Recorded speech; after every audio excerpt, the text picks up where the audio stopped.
मोक्षमार्गस्य नेतारं भेत्तारं कर्मभूभृतां ज्ञातारं विश्वतत्त्वानां वंदे तद्गुणलब्धये।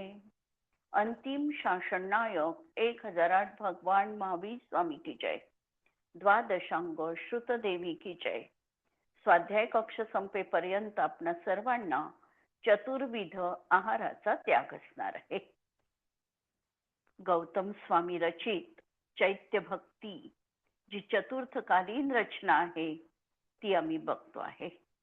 आणि यामध्ये आम्ही पहिल्यांदा अरहंत परमेष्ठी, वीतराग धर्म, स्याद्वाद वाणी आणि केवल ज्ञान यांचं स्वरूप थोडक्यात बघितलं। पुढे परत विस्तृत रूपाने सांगणार आहे। फक्त पहिल्यांदा जसं पहिल्यांदा आपण बघितल्यानंतर पहिल्यांदा जो गुणानुवाद केला जातो तो कमी शब्दात केला जातो आणि नंतर परत आणखी भरभरून त्याविषयी बोललं जातं। त्याप्रमाणे या ठिकाणी गौतम गणधरांची देखील अशीच प्रतिक्रिया आहे। आणि पहिल्यांदा नमस्कार काथांतर केल्या, परंतु आता परत आचार्य परमेष्ठीचा गुणानुवाद, उपाध्याय, अरहंत या सगळ्यांचा गुणानुवाद ते करत आहे। अरहंत परमेष्ठींच्या स्वरूपाचं आपण वैशिष्ट्य बघितलं। अरिहंत, अरिहणनात अरिहंता, रजोहननात अरिहंता, रहस अभावात अरहंता।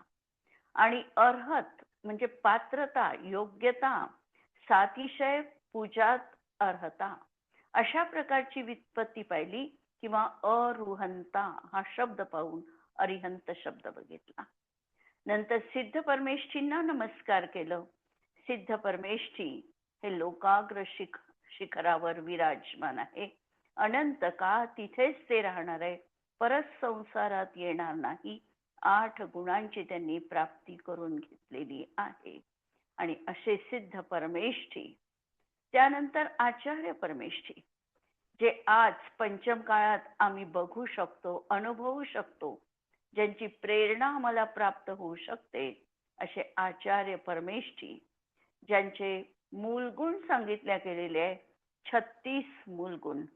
36 मूलगुणामध्ये 12 प्रकारचं तप, 10 प्रकारचा धर्म, 5 आचार, 6 आवश्यक आणि 3 गुप्ती अशा तिसऱ्या चौथ्या भागामध्ये आम्ही हे 36 गुण आचार्य परमेष्ठीचे अनुभवले, वाचले, पाठ केलेले आहे। आता पुढे जेव्हा आम्ही आचार्य परमेष्ठी बद्दल अजून विवेचन बघतो त्यावेळेला आम्हाला भगवती आराधनामध्ये आचार्यांचे जे 8 गुण सांगितलेले आहे ते वेगळ्या पद्धतीने मांडलेले आहे। सांगायचं तेच आहे, सांगायचं काही अलग आहे असं नाहीये। कारण आचार्य परमेष्ठी कसे आहे, जे दीक्षा आणि शिक्षा हे 2 महत्वपूर्ण त्यांचं कार्य आहे आणि जे स्वयं 5 आचाराचं पालन करतात आणि इतरांकडून करून घेतात, अशा तऱ्हेचे नेतृत्व करण्याचं गुण ज्यांच्या जीवनात आहे ते आचार्य बनू शकतात। आचार्य बनण्यासाठी काही विशिष्ट अशी पातळी असावी लागते आणि ती या 8 गुणांच्या माध्यमातून सांगितली।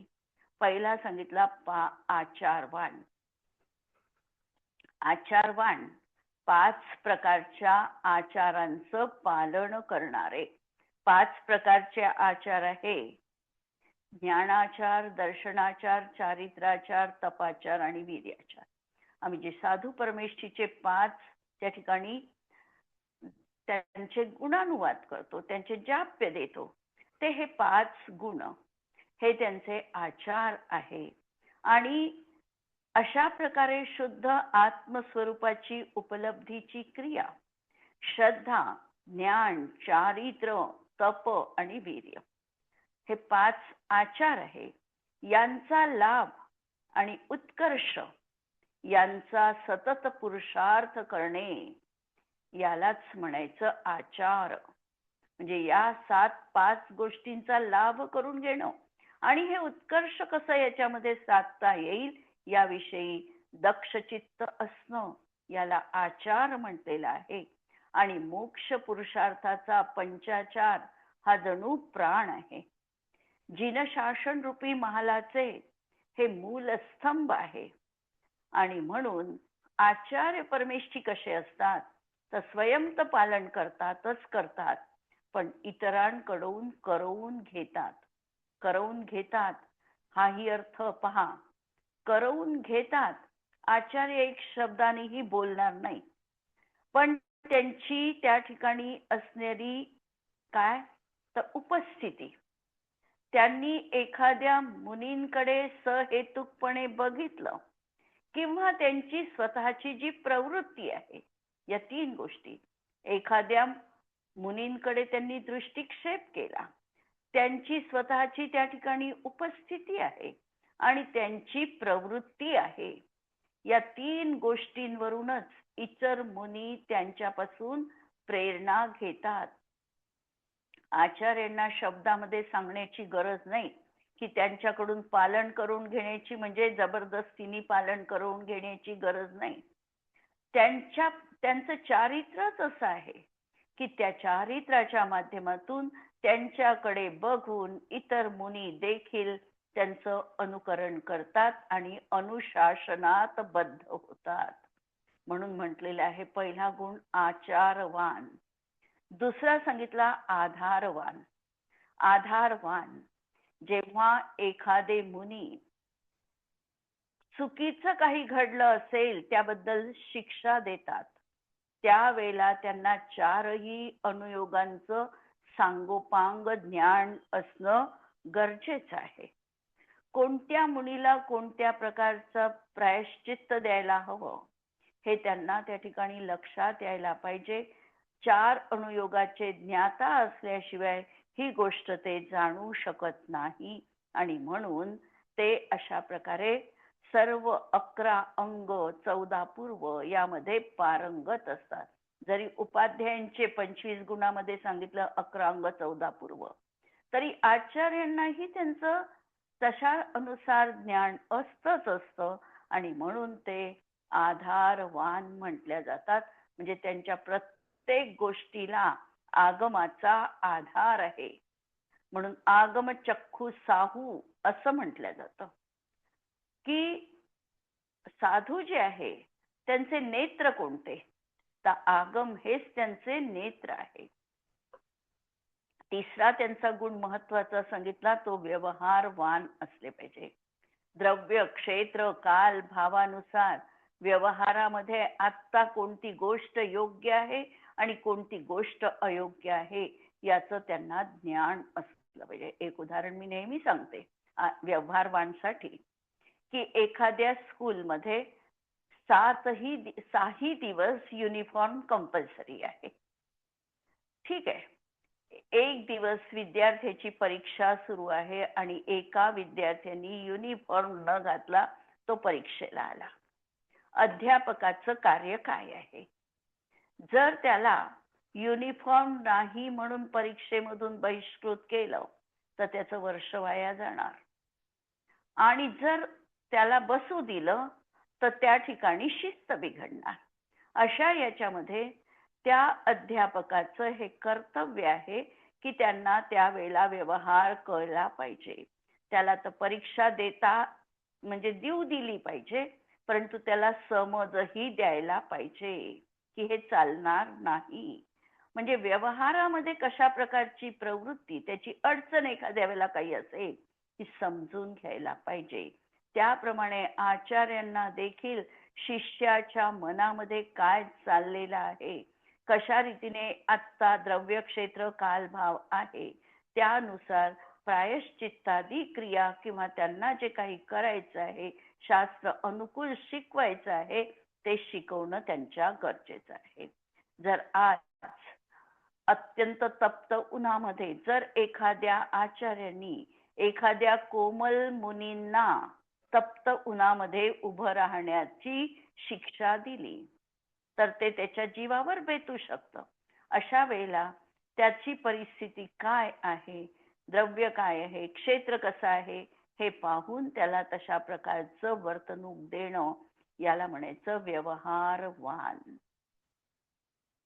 प्रकर्ता चौथं विशेषता की समस्त संघाचं वैयावृत्त करण्यासाठी ते समर्थ असले पाहिजे. अनेक प्रकारचे जसं आचार्य, उपाध्याय, तपस्वी, शैक्ष, ग्लान, गण, कुल, संघ, साधू आणि मनोज्ञ अशा 10 प्रकारचे साधू सांगितलेले आहे. यांचं प्रत्येकाचं कशा प्रकारे कार्य करायला पाहिजे, त्यांना कोणत्या प्रकारे वागवायला पाहिजे, त्यांची वर्तणूक कशी असायला पाहिजे, हे सगळं आचार्यांना जाणता यायला पाहिजे. म्हणून समस्त स्वतःचं नेतृत्व वैयावृत्त बाकीच्यांचं करतीलही असं नाही आहे, कदाचित करणार पण नाही. आणि कदाचित काम पडलं तर आपल्यापेक्षा खालच्या साधूंचं देखील वैयावृत्त करण्यात आचार्य मागे हटणार नाही, कारण प्रमुख आहे ते. आणि प्रमुखाची भूमिका ही नेहमी वरच्या दर्जाचीच असली पाहिजे. म्हणून समस्त संघाचं वैयावृत्त करण्यात ते अग्रणी असले पाहिजे, समर्थ असले पाहिजे, की त्यांचं पाहून इतरांना पण वाटलं पाहिजे की वैयावृत्त खरं जीवनात अंतरंगत तप आहे. कारण वैयावृत्त आमच्या याच्यात सांगितलंच आहे आणि आम्ही वैयावृत्तीपासूनच आज घाबरतो आहे. तर ही वैयावृत्ती. नंतर 5वा गुण सांगितला अपायोपाय विदर्शी. अपाय आणि उपाय हे दोन्ही त्यांना स्पष्टपणे दिसलं पाहिजे. रत्नत्रयाचा नाश कशामध्ये होईल आणि रत्नत्रयाचा नाश कशात होईल आणि गुण कशामध्ये आहे, रत्नत्रय वर्धित कसं होईल, हे त्यांना बरोबर लक्षात यायला पाहिजे की अशा प्रकारे जर केलं तर आमच्या धर्माची हानी होऊ शकते आणि हे करणं कदापिही योग्य नाही. म्हणून रक्षण करणं, नाश कशात आहे हे बघणं, हे त्यांना स्पष्टपणे कळायला पाहिजे. याचं नाव आहे अपायोपाय विदर्शी. नंतर 6वा गुण सांगितला अवपीडक. अवपीडक प्रायश्चित्त तर द्यायचं आहे, पण प्रायश्चित्त देत असताना मातेप्रमाणे अंतरंगात वत्सल भाव ठेवून समोरच्याला योग्य पद्धतीने आणि त्याची क्षमता ओळखून तशा प्रकारचा त्याला प्रायश्चित्त देणं, याच्यामध्ये ते प्रभावी असले पाहिजे. म्हणजे मुनी संघाचं हित जोपासल्या पाहिजे. समजा एखाद्या मुनीला उपवास सहन होत नाही, अशा वेळेला आचार्य त्याला उपवासाचं प्रायश्चित्त देणार नाही. त्याला रसपरित्याग सांगतील, अवमौदर्य सांगतील किंवा नमोकार मंत्राच्या माळा फेरण्यासाठी सांगतील. कोणतंही ते प्रायश्चित्त देऊ शकतात, पण त्याच्या प्रकृतीच्या विरुद्ध असं ते प्रायश्चित्त आचार्य देत नाही. मातेप्रमाणे ते संघाची काळजी घेतात. हा झाला अवपीडक नावाचा गुण. नंतर अपरिस्रावी. अपरिस्रावी याचा अर्थ ज्या वेळेला आहार संपन्न होतो सगळ्या मुनींचा, त्यावेळेला प्रतिक्रमण पण काही वेळेला संध्याकाळच्या वेळेला वगैरे होतं आणि बऱ्याच वेळेला प्रतिक्रमणामध्ये शिष्य आपल्याकडून घडलेल्या दोषांना गुरुजवळ उजागर करतो की आज माझ्याकडून अशा प्रकारचा दोष घडलेला आहे, हे मला करायला नको होतं, हे माझ्या हातून घडलेलं आहे. काही दोष कदाचित असेही असू शकतात की जे एकांतामध्येच कथन केल्या जाऊ शकतात आणि त्याची वाच्यता इतर मुनींजवळ होता कामा नये. म्हणून आचार्य असे पाहिजे की शिष्यानी जरी त्यांचे दोष गुरूंना सांगितले तरी गुरुनी कुठलेही दोष त्यांचे उजागर करू नये. जर उजागर केले तर त्या मुनींचा तो कदाचित अपमान होईल किंवा इतर मुनी त्याच्याकडे वाईट दृष्टीने पाहू शकतील. आणि म्हणून आचार्यांचं हे कर्तव्य आहे की जे जे कुणी शिष्य त्यांना दोष कथन करतील त्यांनी ते दोष आपल्या अंतरंगातच ठेवले पाहिजे, कुणाजवळही उजागर करता कामा नये.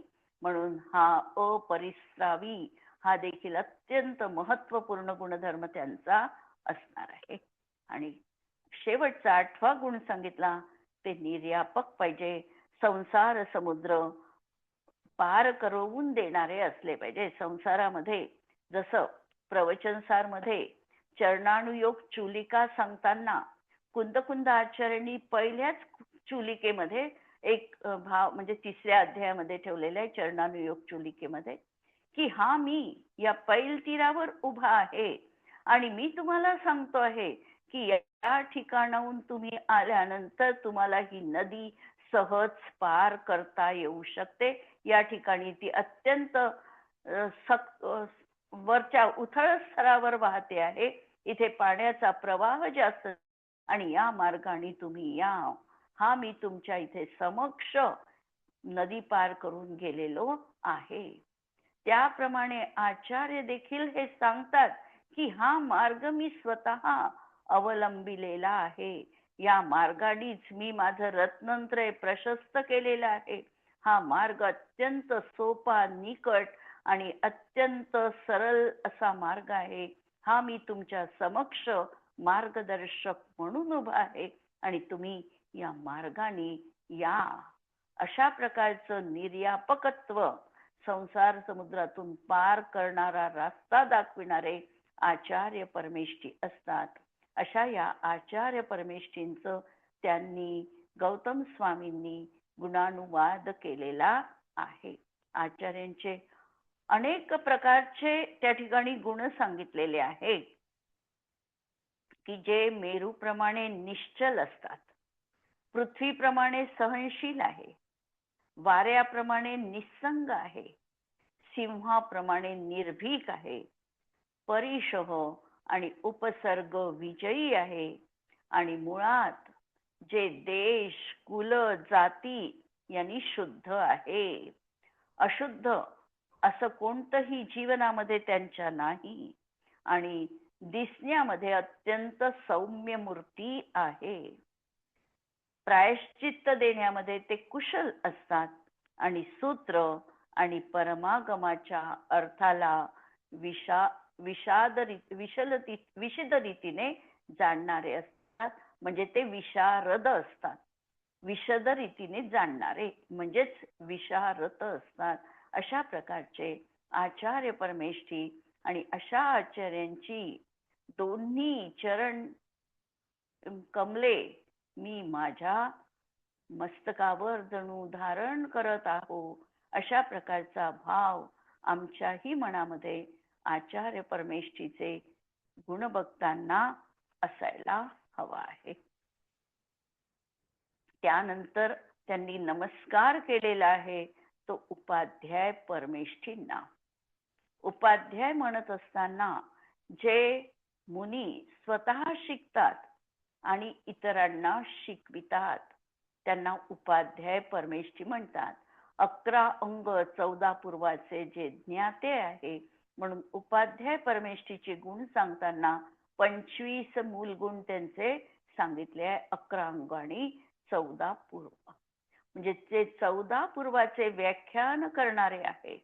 11 अंगांचे ज्ञाते आहे ते खऱ्या अर्थाने उपाध्याय परमेष्ठी म्हटल्या जातात. आज आमच्या जवळ तर 11 अंग आणि 14 पूर्वाचं ज्ञानही शिल्लक नाही आहे.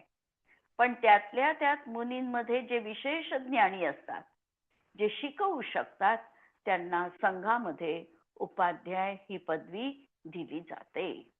जे स्वसमय आणि परसमयाचे ज्ञाते असतात, वाग्मी असतात म्हणजे वाचा पटुत्व ज्यांच्या जीवनात असतं, महान प्रभावक असतात.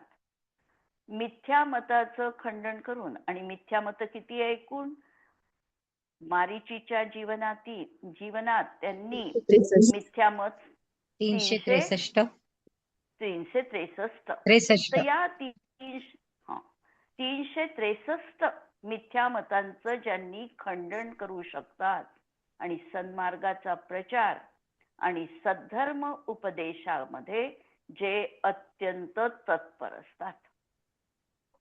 नंतर शंका तर सगळ्यांना असते जीवनामध्ये, आगमामध्ये देखील शंका असतेच आणि अशा प्रकारचं शंका निरसन करणारे उपाध्याय असतात. उपाध्याय जे असतात ते आगमामध्ये पारगामी आहे. वार्तिक आणि सूत्र यांच्या शब्दाचे आणि अर्थाचे ते विशेष जाणकार असतात. श्रुतज्ञान हेच त्यांचं दिव्य नेत्र असतं. शास्त्राचे ते रहस्य जाणणारे असतात, म्हणून रहस्य वेत्ता त्यांना म्हटलं जातं. आगमानुकूल प्रतिपादक असतात, निष्कषायी असतात, निस्पृह असतात. नंतर स्वतः आगम मार्गावर जाणारे असतात, म्हणजे दुसऱ्यांसाठी उपदेश नाही, पहिल्यांदा त्यांनी आपल्या जीवनात तो उतरविले आहे आणि जे जीवनात उतरवलं तो अनुभव त्यांनी दुसऱ्यांना दिलेला आहे. अज्ञान तिमीर नाहीसे करण्यात असतात. स्व आणि परमत सिद्धांतात जे दक्ष आहे असे धीर उपाध्याय हे जिनेश्वर हे काय आहे, उपाध्याय परमेष्ठी आहे. आणि असे उपाध्याय परमेष्ठी यांना देखील आम्हाला जीवनात नित्य वंदन करायचं आहे. आम्हाला देखील 11 अंग 14 पूर्वाचे म्हणजे श्रुत केवली बनायचं आहे. पहिल्यांदा तर श्रुत केवलित्व मिळेल, केवल ज्ञान तर नंतर प्राप्त होईल. तर असं श्रुत केवलित्व आमच्याही जीवनामध्ये येण्यासाठी आम्ही उपाध्याय परमेष्ठींच्या गुणांचं देखील नित्य स्मरण करायचं आहे. यानंतर नमस्कार केलेला आहे चैत्य भक्तीमध्ये, त्या श्लोकामध्ये साधुभ्य हे शब्द ठेवून साधू परमेष्ठीला. साधू याचा अर्थ तर अत्यंत सरळ आहे. साधू किती त्यांचे मूल गुण आहे साधू परमेष्ठींचे? 28. 28. कोणते कोणते? 5 महाव्रत, 5 इंद्रिय विजय, 5 समिती, 7 शेष गुण आणि 7 उतर गुण, 6 आवश्यक आणि 6 7 शेष. आवश्यक आणि 7 शेष गुण. 5 5च्या 3, 5 महाव्रत, 5 समिती, 5 इंद्रिय विजय आणि 6 आणि 7, 5 5 5 6 7, 6 आवश्यक आणि 7 शेष गुण. हे झाले साधू परमेष्ठीचे 28 मूलगुण. मूलगुण आहे. आणि उत्तर गुण किती सांगितले? 34. 12 तप आणि 22 परिशह जय अशा प्रकारचे 34 उत्तर गुण सांगितले. आणि साधू परमेष्ठींच्या मागे आम्ही शब्द लावतो 108. 108 हा शब्द कशाचा प्रतीक आहे? मन वचन काय, प्रारंभ समारंभ आरंभ कृतकार्य अनुमोदन. हे तर आम्ही जे नित्य पाप करतो 108 त्या पद्धतीने तत्वार्थ सूत्रात सौरंभ समारंभ आरंभ ते दिलं. म्हणजे आम्ही पाप करतो इतक्या तऱ्हेने त्याचं क्षालन व्हावं म्हणून 108 मण्यांची माळ आम्ही जपतो. हे एक झालं. परंतु साधूंच्या मागे लावताना साधूंचे 28 मूलगुण, 22 परिशह जय, 10 धर्म, 12 तप, 12 अनुप्रेक्षा, षटकाय जीवांची रक्षा, पंचाचार आणि 13 प्रकारचं चारित्र्य. 13 प्रकारचं चारित्र्य कोणतं आहे? 13 आपण 3 गुप्ती आणि 5 3 गुप्ती आहे 13 प्रकार. अजून आणि दशधर्म, 5 महाव्रत, 5 समिती आणि 3 गुप्ती. याला 13 प्रकारचं जेव्हा आम्ही सामायिक कंप्लीट करतो त्यावेळेला म्हणतो अष्टविध दर्शनाचाराय नमः, अष्टविध ज्ञानाचाराय आणि त्रयोविध चारित्र. तर चारित्राचे 13 भेद हे आहे. 5 महाव्रत, 5 समिती आणि 3 गुप्ती. तर असे सगळे जर आपण बघितले तर हे होतात 108. आणि म्हणून मुनींच्या मागे 108 हा शब्द लावला जातो. 28 मूलगुण, 22 परिशह जय, 10 धर्म, 12 तप, 12 अनुप्रेक्षा, नंतर षटकाईक जीवाची रक्षा, पंचाचार आणि 13 प्रकारचं चारित्र्य. हे असे 108. आणि साधूंच्या म्हणजे क्षुल्लक पदासाठी 105 लावतो. 105 मध्ये कोणते आहे? हे वेगळे आहे, याच्यातले 2 कमी करून नाही आहे. काही समान आहे, काही वेगळे आहे.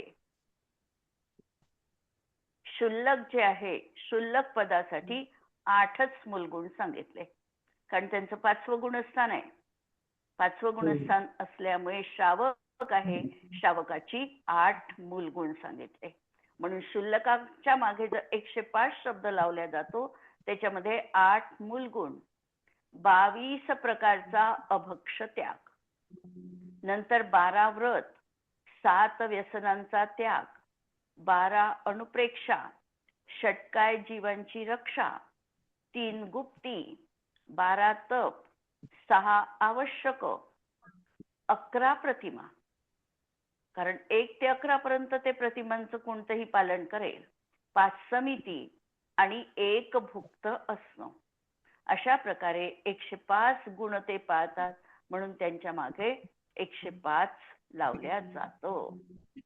आता साधू परमेष्ठींना आपल्याला बघायचं आहे.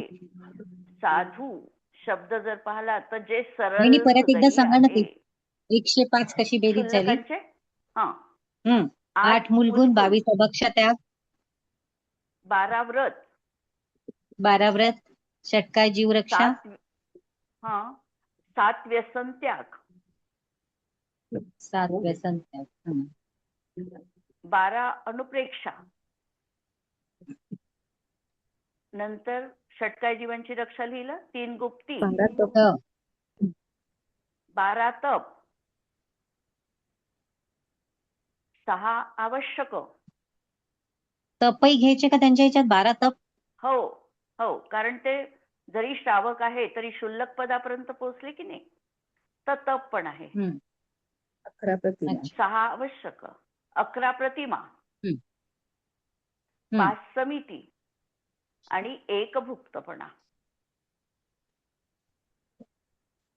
परत पहा एकदा, 8 मूलगुण, 22 अभक्ष त्याग, 12 व्रत, 7 व्यसनांचा त्याग, 12 अनुप्रेक्षा, षटकाय जीवांची रक्षा, 3 गुप्ती, 12 तप, 6 आवश्यक, 11 प्रतिमा, 5 समिती आणि 1 वेळ भोजन. अशा प्रकारचे आता हे 6 आवश्यक श्रावकाचे घ्यायचे का मुनींचे घ्यायचे? नाही, मुनींचे. कारण क्षुल्लक म्हणजे प्रतिमा काय आपण त्यांना आहे? उत्कृष्ट श्रावकच म्हणतो की नाही? श्रावक आहे तर त्यांना दान पूजा हे त्यांना पहिल्या भूमिकेत ठीक आहे. जसजशा प्रतिमा वाढत जाईल आणि क्षुल्लक पदापर्यंत पोहोचलेले आहे, क्षुल्लक पदापर्यंत पोहोचल्यानंतर त्यांनी घरदाराचा त्याग केलेला आहे. तर त्याग ज्या वेळेला केलेला आहे त्यांच्यासाठी ते आता मुनिव्रताचं प्रशिक्षण आहे. श्रावकांची भूमिका त्यांची जी पहिली होती दानम पूजा ती संपलेली आहे आणि म्हणून त्यांना अभिषेक करण्याचं हे नाही आहे, अभिषेक केलाच पाहिजे अष्ट असं नाही आहे त्यांच्या जीवनात. दान द्यायला त्यांच्याजवळ काहीही नाही आहे, म्हणून ते 6 आवश्यक प्रशिक्षणाच्या दृष्टीने घ्यायचे.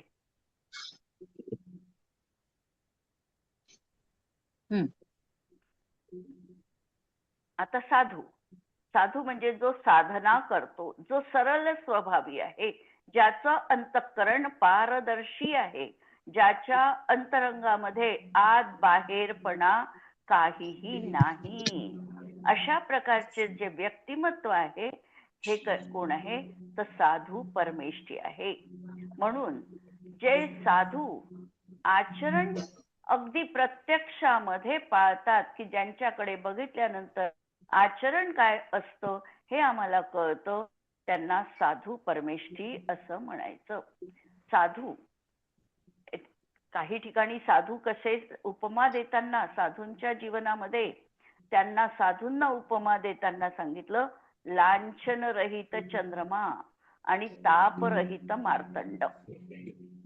चंद्रात लांछन आहे पण साधूंजवळ लांछन नाही, आणि सूर्यप्रकाश देतो पण दाह पण देतो. म्हणून तापरहित मार्तंड म्हणजे साधुत्व म्हणजे संत.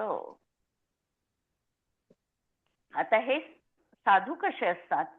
तर साधू अनंत ज्ञानादी रूप शुद्ध आत्मस्वरूपाची साधना करतात.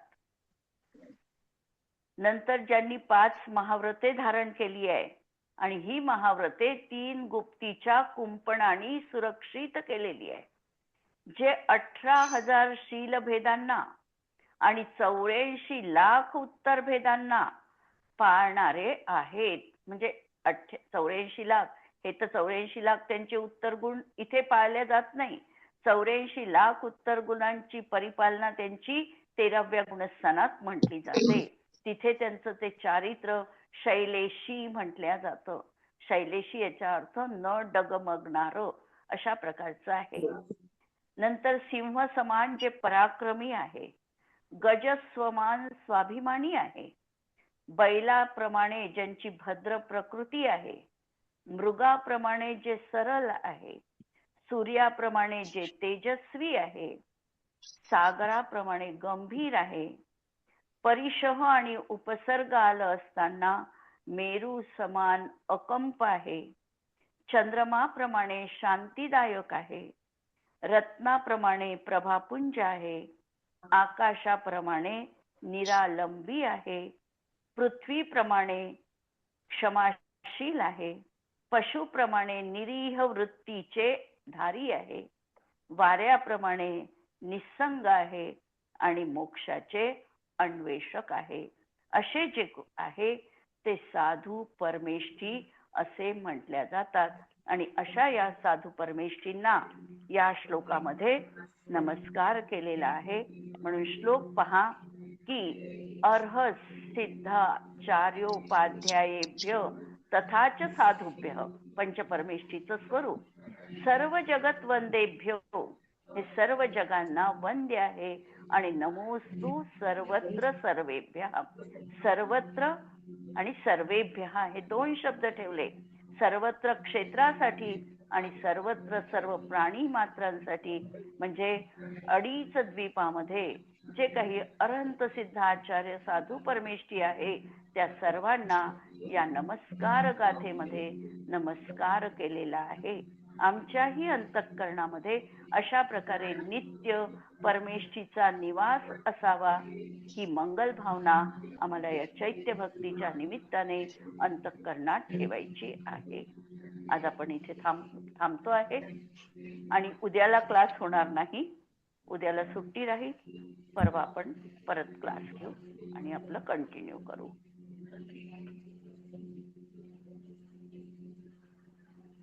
जिनवाणी के ज्ञान ते तुझे लोकालोक, तो जिनवाणी मस्तक नमो सदा देत हूँ घो. नमो अरिहंताणम नमो सिद्धाणम नमो आयर्याणम नमो वच्छायाणम नमो लोळे तव साहुणम. सर्वांना जय जिनेंद्र.